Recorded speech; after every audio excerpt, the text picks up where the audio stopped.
Ndinaliwa chimambu yanga ndikufuna chisomo ndikudza kwa inu mbuyanga pereka moyo wanga.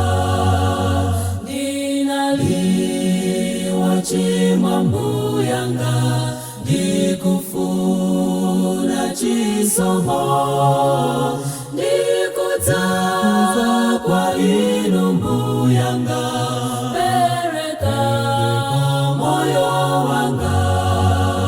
Tchimo lilozunza mbuyanga ndadza mundipulumutse patse mphamvu ya chigonjetso pereka moyo wanga.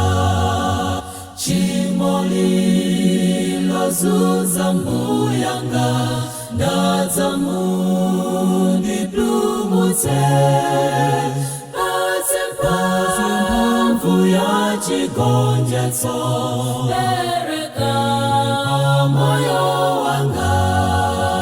Ndikudza mbuye munditsuke mwaziwo munditsetsane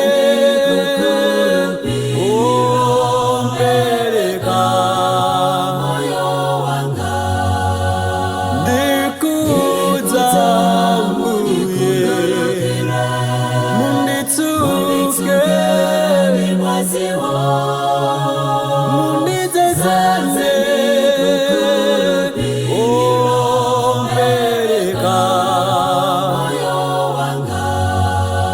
Tchimo lozunza ine mbuyanga pereka mtima wanga munditsuke ndipo ndiyelemu mundiche mwana wanu ohipayo wandizunza ine mzazene chikulupiro ndidzegonjetsa ndi Satana Yesu dzakhala agonjetsa.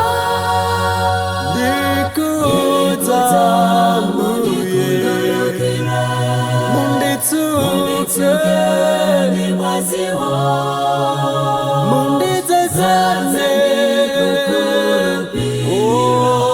pereka moyo wanga.